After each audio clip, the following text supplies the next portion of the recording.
Hello, it's good to have you again on the program, and of course it still remains The Economy Today on Kaftan Television.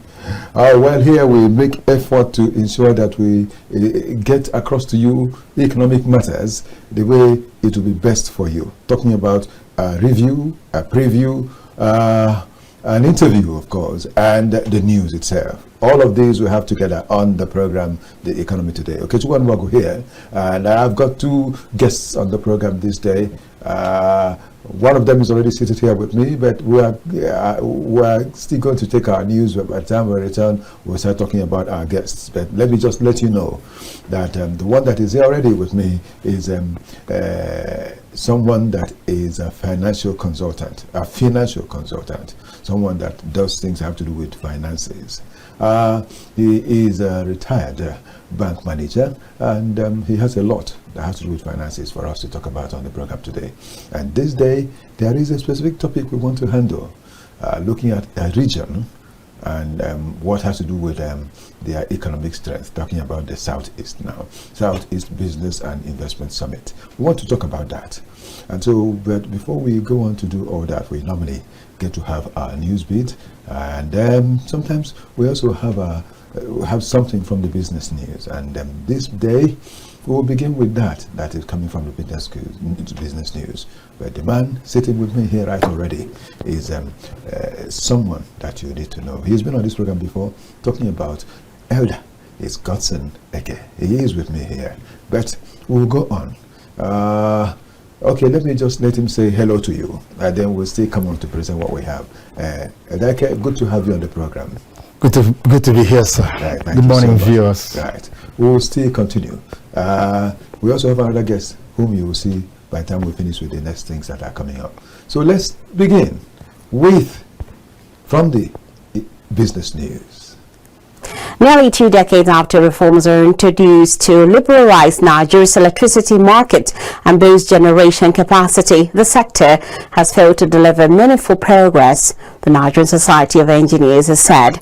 This position was presented by former NSE President Tasiu Gidari-Wudil at the 29th edition of the NSE October Lecture Series held in Abuja. Delivering the keynote lecture, Gidari-Wudil said the reforms designed to attract private investment, expand access and improve generation have not achieved their intended goals. He noted that installed capacity remains around 13,000 megawatts, with actual generation still below 50% of that figure. He pointed out that the Electric Power Sector Reform Act of 2005, which kick-started the process, has yet to translate into tangible improvement for Nigerians. According to him, the sector continues to suffer from chronic outages, infrastructure decay, and economic sabotage, all of which remain serious barriers to national development. He identified gas supply constraint, transmission bottlenecks, and commercial inefficiencies as key weaknesses cutting across the entire electricity value chain. Gidari-Wudil acknowledged that private sector participation has introduced some accountability, but said mismanagement and consumer indiscipline still undermine progress. Meanwhile, the Minister of Marine and Blue Economy, Adeboyega Oyetola, said that Nigeria's marine and blue economy sector is being strategically repositioned to become the country's leading revenue source, replacing crude oil as a dominant contributor to national income. Oyetola stated this at the Institute of Marine Studies, University of Lagos, during the official visit of the Secretary General of the International Maritime Organization, Antonio Dominguez. Highlighting the vast opportunities in the sector, the minister said Nigeria's future lies beyond oil. The marine and blue economy is a gold mine that can drive sustainable economic growth, create millions of jobs, and position our nation as a global maritime hub. With this, the sector is being strategically repositioned to serve as Nigeria's major revenue earner, replacing crude oil as a dominant source of national income. We are determined to harness its full potential as a primary driver of our economy. In a statement signed by his Special Advisor Media and Communications, Bolaji Akinola, Oyetola reiterated the federal government's commitment to unlocking these opportunities through investments in infrastructure, manpower development, and international partnerships. Chairman of the Presidential Fiscal Policy and Tax Reforms Committee, Taiwo Oyedele, has clarified that income earned from virtual assets, including cryptocurrency, is not newly taxable under Nigeria. Rather, he said such income has always been subject to taxation under the existing Personal Income Tax Act, which the new laws seek to clarify. Speaking over the weekend during an interactive session with journalists, influencers and public analysts, Oyedele addressed widespread misconceptions about the scope and intent of the new tax reforms, which is set to take effect on January 1, 2026. Oyedele stated there is no imposition of tax on individuals who are not previously taxable. Unlike content creators, influencers, income from virtual assets and other income-generating activities have always been subject to tax. What the new laws do is provide clarity and ensure fairness, such as allowing deductions for losses where applicable. He emphasized that income received as a gift rather than as payment for a transaction remains non-taxable. And now to the capital market. The Nigerian Exchange Limited NGX All-Share Index and market capitalization appreciated by 1.02% and 1.31% to close the week at 143,584.04 and 92.135 trillion naira respectively. These are against 142,133.03 and 89.960 naira posted last week. Consequently, equities investors gained 1.175 trillion naira for the week under review. This is because the market opened for 4 trading days this week as the federal government declared Wednesday, October 1 as a public holiday to mark the Independence Day celebration. Similarly, all other indices finished higher with the exception of NGX Premium, NGX Insurance, NGX AFR, DIV Yield and NGX Mary Valley indices, which depreciated by 0.05%, 2.02%, 2.78% and 0.81% respectively, while the NGX ASEM and NGX Sovereign Bond indices closed flat.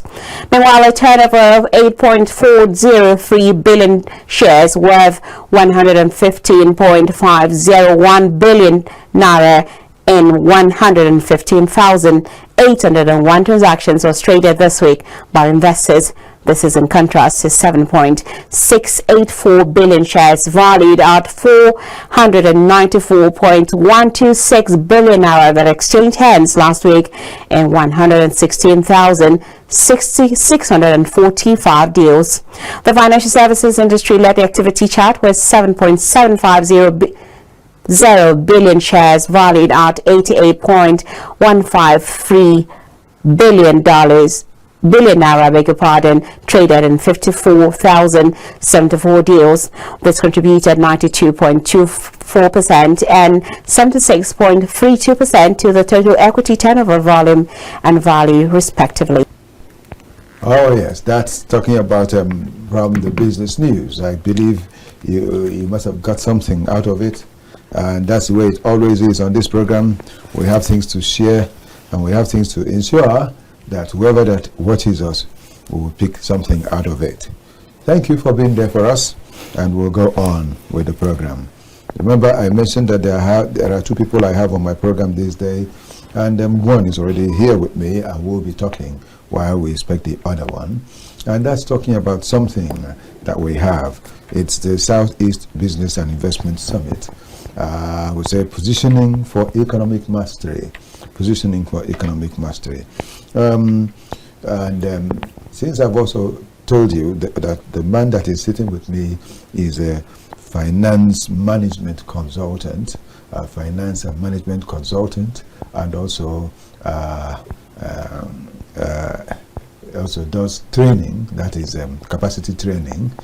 So we have someone that will help us talk about these things. First of all, I want to ask, and that person, of course, is GODSON. GODSON, as I said, has been at the helm of the banking industry, and right now he is a consultant, and he is the leader at the GOE concept. Please, it's good to have you on the program, sir. Thank you, sir. Once again. Yes, I want to ask.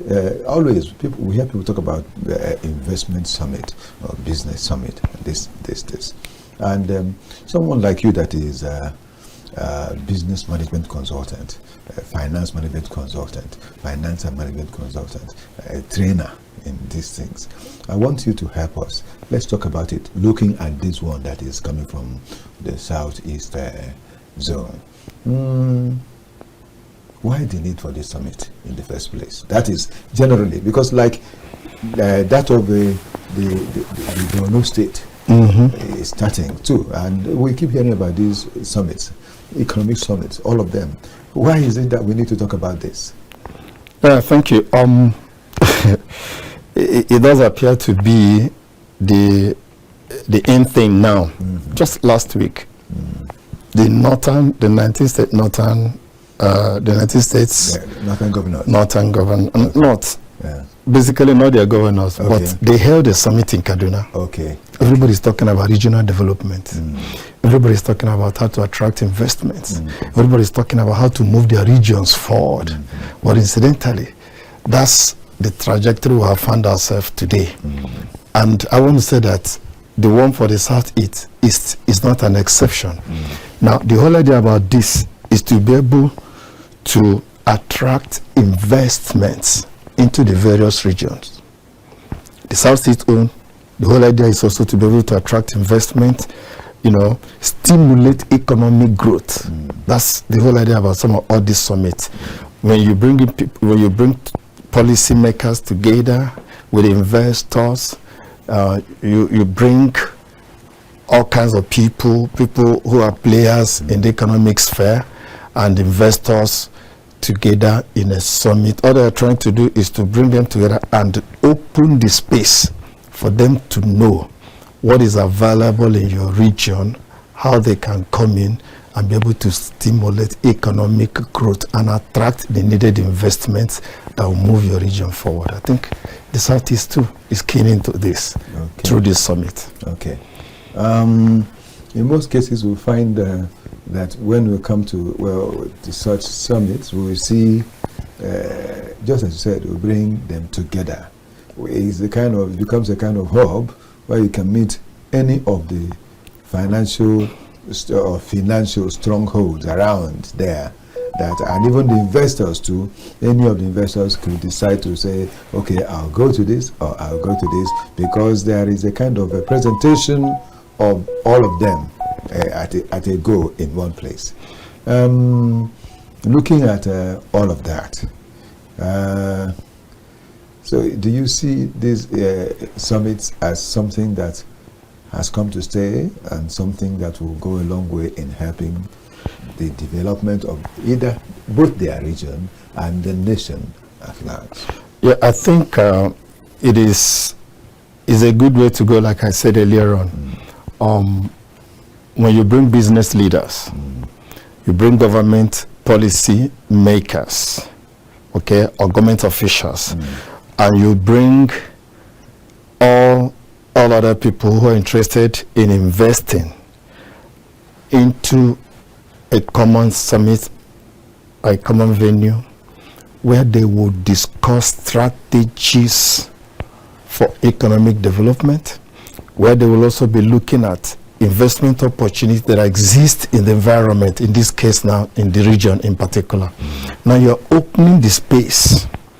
You're opening the space for these actors, business leaders, economic government policy makers, or formulators, and investors. When you bring them together like this, and then you open them to the economic, or rather the investment opportunities, and then the strategies for these investment opportunities that exist in the region, I would think that it becomes easier for would-be investors to be able to identify the area of their interest and see what they can do. I think it is a good thing to do. Again, we are not, in this country, we are not bereft of ideas. The problem has always been execution, implementation, and all that. Now, let it not just be these things that will just come, people will talk about in the forum. At the end of it, drop it there. Maybe another year again, you pick up the papers and start giving it a new topic again, another. One was held last year, and the other is coming this year, another one again.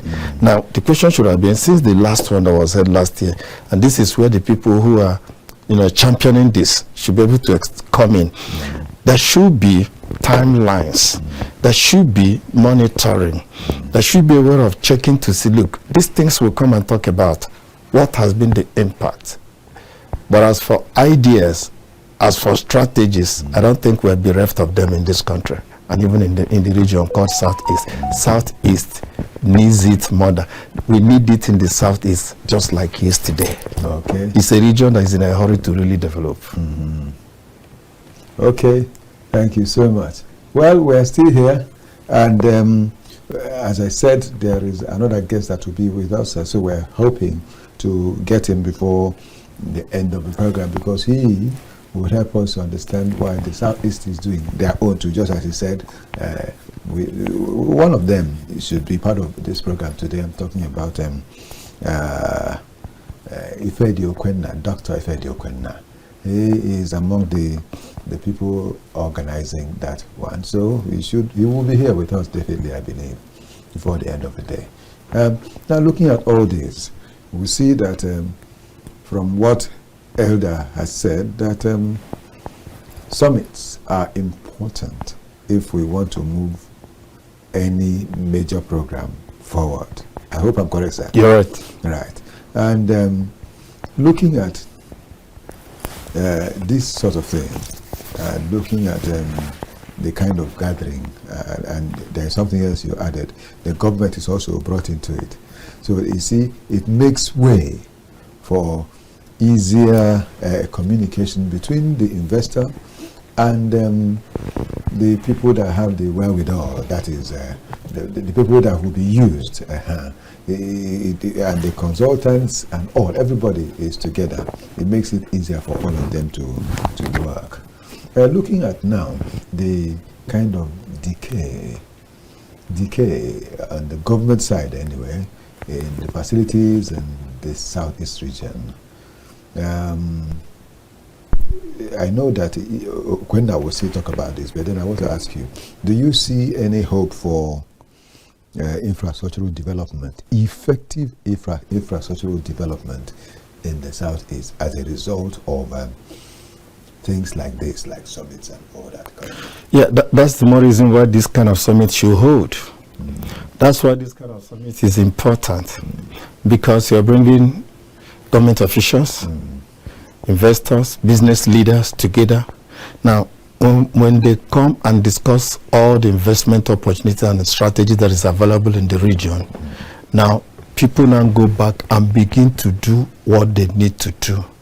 Infrastructure development. What some of the governors are doing a very good work right now in the Southeast. Yes. Abia has woken up to it, yes, and they are tackling the issues of infrastructure headlong. Yes. Enugu is not doing badly, just to mention but a few. Now, if the trajectory that some of these two states has adopted in infrastructure development, if it is also followed up by all the other states, in the region, making sure that the infrastructure, the necessary and needed infrastructure, is put in place, I think it won't be too difficult. It won't be, in the near future, it won't be far into the near future, we'll begin to see the region attracting the needed and necessary investment into the region. So it's also part of what the summit is looking at, infrastructure development. The summit will also be looking at agriculture and industry. What can we do to boost and develop these areas? The summit should also be looking at the security situation. I tell you something. Last week, when the Northern region held this kind of summit in Kaduna, one of the speakers here was able to say, look, that if all the 19 state governors can put resources together, he doesn't see why they cannot conquer the insecurity in the zone. And I think the same thing goes to all the zones. Yes. The same thing goes to all the zones. So if all of them, go ahead. If all of them can do the same thing, there is no way we cannot conquer whatever insecurity challenge that we are having as a nation. Okay. So these are part of the things that will be discussed during such summit. Okay. I believe that there are things that we have that we'll still also bring on so as to go on. Looking at the fact that we need to have all these together and to ensure that it flows. I also thought about something. I don't know, you are someone that I should ask this question. The stock exchange. You know, when businesses are registered in the stock exchange, they are seen as really prepared to do business. Exactly, blue chip. Yes. Together, I don't know how many we have in the southeast. Do you know whether they are, because when you look, because we'll soon look at the stock exchange now, you see that, I don't know, is there any major investment in the southeast that is part of what we see in the stock exchange? And is there any stock exchange, do we say branch or what? I don't know, in the southeast region as a whole. I think you should know about this one. Yeah, there are stock exchange. Stock exchange as an institution also they do have their branch. I think somewhere in Enugu also in the whatever. But then whether there's a branch in the southeast or not, just like you have the stock exchange in Lagos, Abuja, I think there's one also in the southeast and all that, and probably South Port Harcourt. The important thing is for people to be able to build their firms, their industry to a level where they will be quoted on the floor of the stock exchange, and it can be quoted from anywhere. Now again, we don't have that industry spirit so much. You know, people, when we talk about the Southeast, people will say, very good in trade and commerce and this and this. How many of them have those businesses registered? How many of us have our businesses registered to a point where we want to grow it and give it that corporate status that will bring it to the floor of the stock exchange? You know, again, it's a function of a lot of so many things. You know, infrastructure, knowledge of how the industry and the economy plays to grow your business from scratch to such a level where you'll be able to take it to stock exchange. So these are part of the things. It is still very, very rudimentary. We can do more in the southeast. We're not doing much. Okay. We don't really have much. Okay. Incidentally, even with that little that they are doing, they are already creating so much, so many waves all over the world, not just only in Nigeria. Yet, they have not started going into these other major sites. That's why I remembered now. So let's even talk about it. Yeah, the investors. They need to, yes. They need to be informed. They need to be schooled concerning this, because a lot is missing from there. They are lacking something out of that side.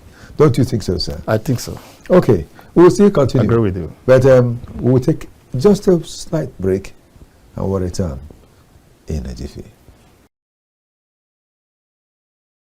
Welcome back. We're still here and we've still got a whole lot to share with you on this program. And of course, you know that we have a specific topic for today, and talking about the Southeast Investment Summit and all that. We'll still talk about all of it. But right now, let's go to the money market, and I have Festus Jonathan to help me talk about it. Let's go straight to it.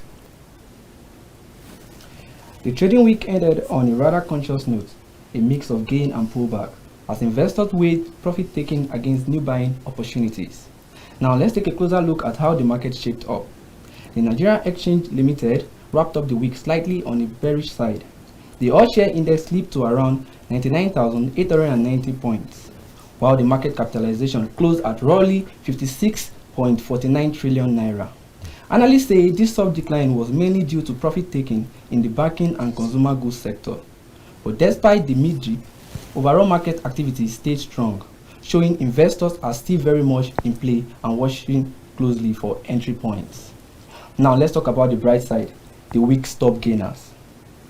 UPDC led this list, up by 9.95%, as renewed confidence in the real estate space pushed that rally. Enemaware, Nigeria followed, gaining 9.76% thanks to half-year earning and improved consumer demand. Over in oil and gas, Eternal PLC moved up 9.62%, reflecting investor optimism in the energy market. Arada Holding wasn't left out. It gained about 9.43%, showing continued trust in its upstream performance. And rounding up the list, Mercury Industry rose by 9.25%, boosted by strong momentum in the pharmaceutical sector. So while the overall market cooled a bit, this stock stood tall, proving that sector-specific confidence still runs deep. Now, as every market watcher knows, where they are gainers, they are also laggards. Now let's take a look at the losers. FTM Cocoa Processor led that side, dropping by 9.89% amid weak investor sentiment and slow demand in FCMG space. Ella Lakes followed, down by 9.65%, linked to worries over agricultural output. Then there's Linkage Assurance, down by 9.47%, showing continued pressure in insurance sector. Beggars Paint also slipped by 9.25%, and Rare Exchange followed by 8.76 lower. Altogether, the week's loser came mostly from medium cap and insurance sector, areas that have struggled to keep investors' attention over the recent weeks.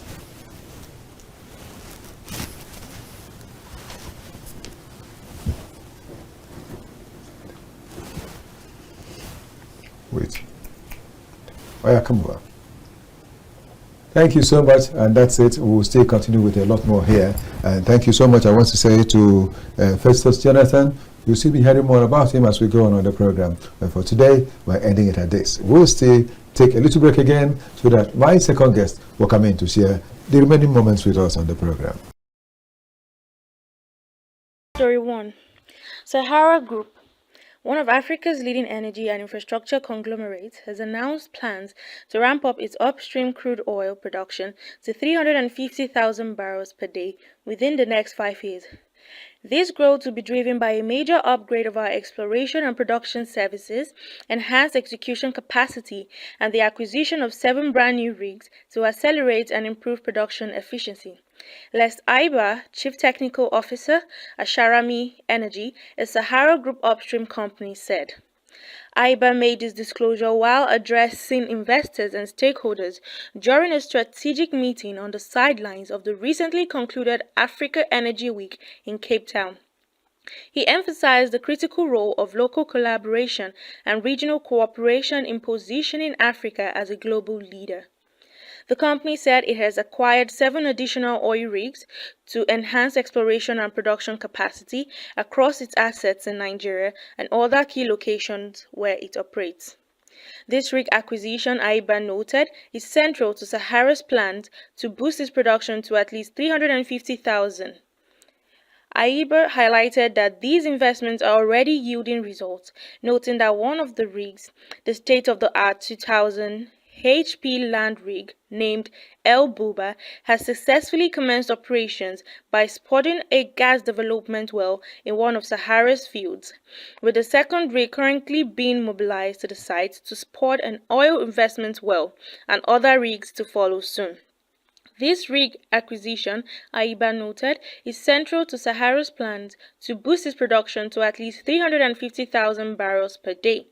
Aiba highlighted that these investments are already yielding results, noting that one of the rigs, the state-of-the-art 2000 HP land rig named El Buba, has successfully commenced operations by spudding a gas development well in one of Sahara's fields, with the second rig currently being mobilized to the site to spud an oil development well and other rigs to follow soon. These rigs will be managed by Ahara's Global Oilfield Services, a Sahara Group company.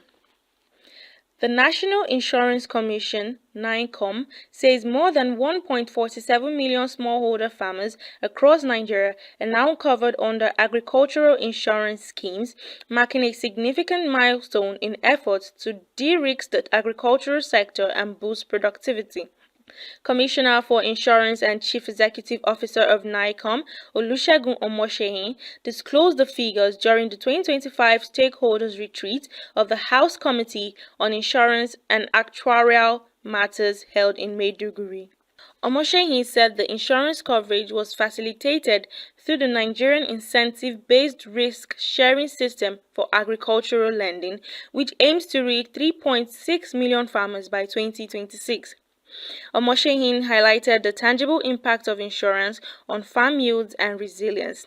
In north-central Nigeria, insured rice farmers recorded an 11% increase in productivity compared to their uninsured counterparts, averaging 20 bags per hectare versus 18. He also cited the case of ginger farmers in Kaduna State who received payouts under the NAGS app scheme after losing over 90% of their crops, demonstrating the value of insurance in mitigating climate and market risk. Additionally, livestock and enroachment insurance in Sokoto, Bauchi, Adamawa, and Plateau states has contributed to reducing farmer-herder conflict, a persistent challenge in Nigeria's agricultural landscape.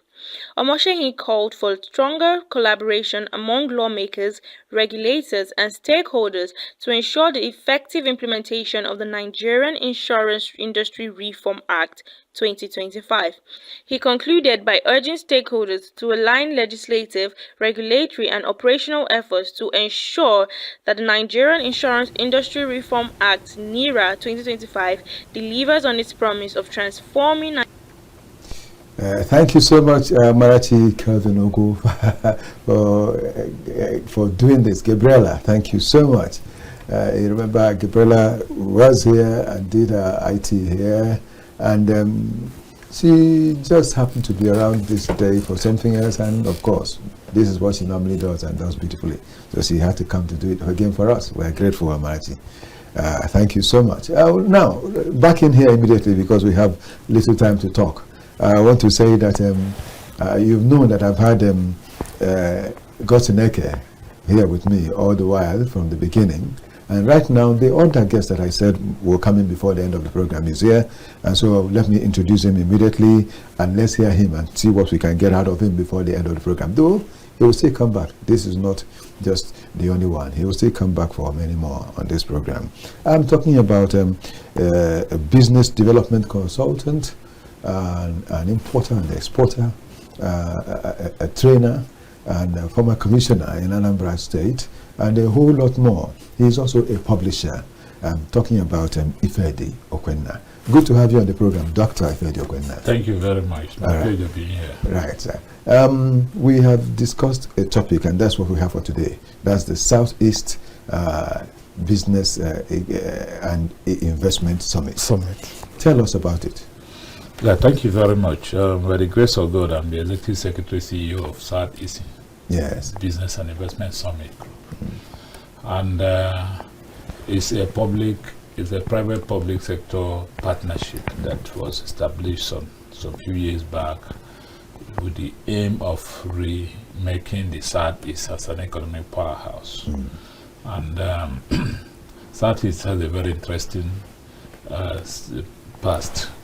And we want to recreate the Southeast the way it used to be. It's always very clear that Southeast we are latecomers in embracing the Western education. We found ourselves in the hinterland, and it was difficult for education to come early. And it was only in the 1930s that Southeast had their first graduate. But one thing is very important. Between 1934 to the eve of independence, we were able to spiral up and caught up with the others. The others, and even overtook. Yes, we overtook many. Yeah. And on the economic front, the Okpara administration of Eastern Nigeria was able to develop a blueprint and package a wonderful economic program that developed the economy of Southeast, the Eastern Nigeria, that we were growing at on a very wonderful percentage of 9.2 per annum. I don't know how many countries can boast of that. Maybe because for Singapore of today, not Singapore Of then, yes. We, on the eve of the war in Nigeria, 1967, Southeast was about the fastest. It was the most advanced. Yeah. It was projected that by 1978, if not for the war, by 1978 it would have been a developed economy. Yes. So that is the history of Southeast. Of course, when the war ended, that 30 months unfortunate civil war was inevitable. Of course, it ended the way it ended. And then the economic policies of the federal government against the people of Southeast indeed affected the Southeastern economy. It made people to become migrant, to become itinerant, and then that's why we can see us in Lagos, see us in Abuja, see us, because there was kind of mini blockade or whatever you call it, that things, and we are no longer moving as it used to be.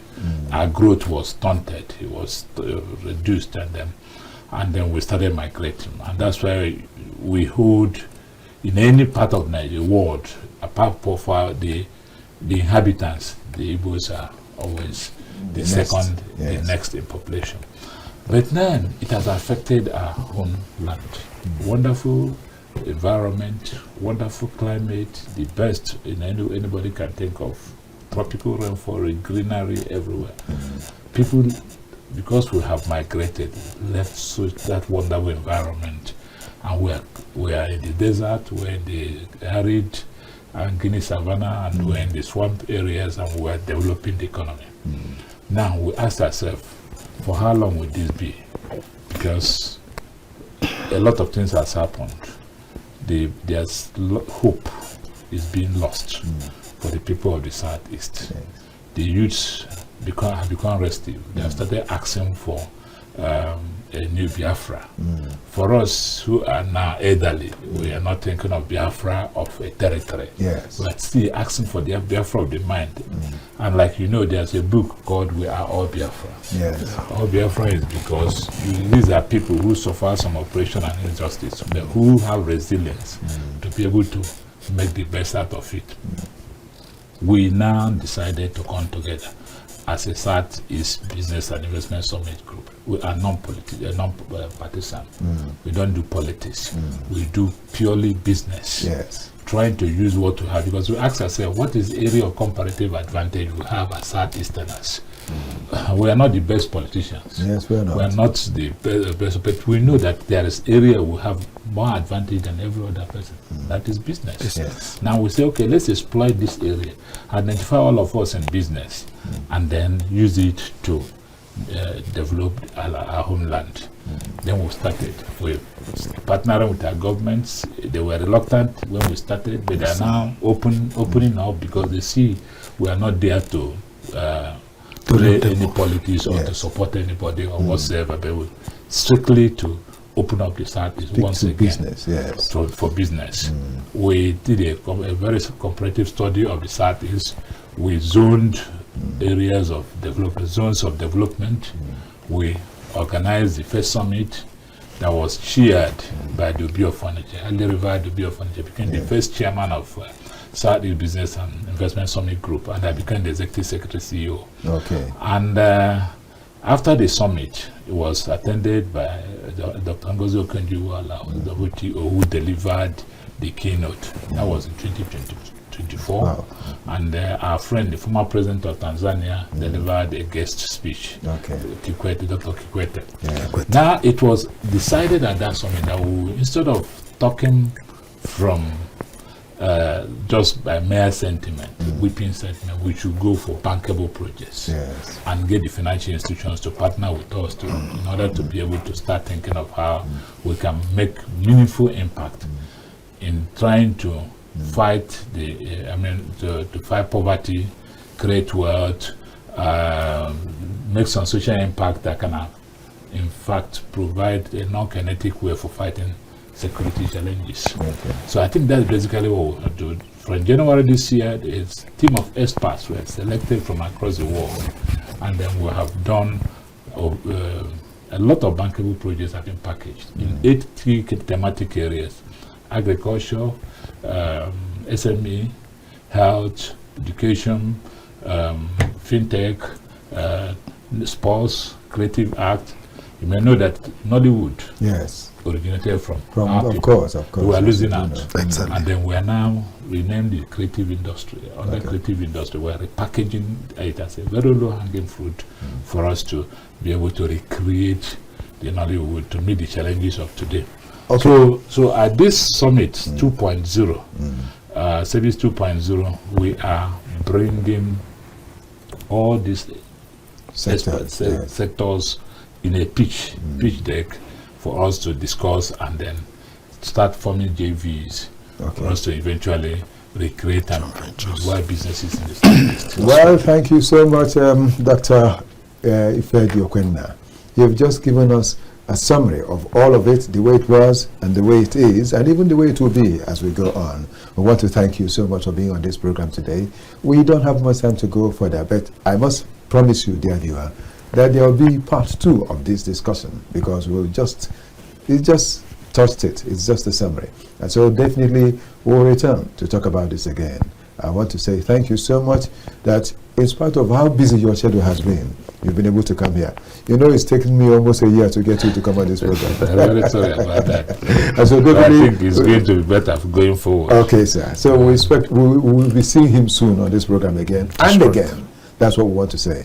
Thank you so much, sir. Thank you. It's my pleasure. Right. And Elder GODSON. Yes, sir. Thank you so much. Sue, consultant extraordinaire. Thank you so much for being on this program. It's my pleasure, sir. I guess the next time we'll come, we'll be together again. Let's talk about this. That's it. I want to thank you for being part of all of it. Thank you so much. Thank you, Ihani, of course, I won't forget to say thank you. You are the boss there. I also want to thank Sam Wankwo, Paul O'Malley, Blessing Kola Wole, whose birthday it is this day. And I also thank Elizabeth Kola Wole too, who is there, the younger sister, as well as Blessing Abraham, my assistant. Thank you so much, all of you. As I have also said thanks to my girl that did the production earlier, as well as Festus Jonathan. I thank all of you for being part of what has happened. Amarachi, thank you so much for voicing again today for us. This is how we'll conclude. Victor Adeye, Victor Chizea, and the head of that other side too, I won't forget to say Felix Akinjakula. Thank you all. And Victor, the head of station, of course, Ruben Okala, my producer. I say, may the best happen to all of us. Thank you so much. Okechukwu Onubogu here. God bless.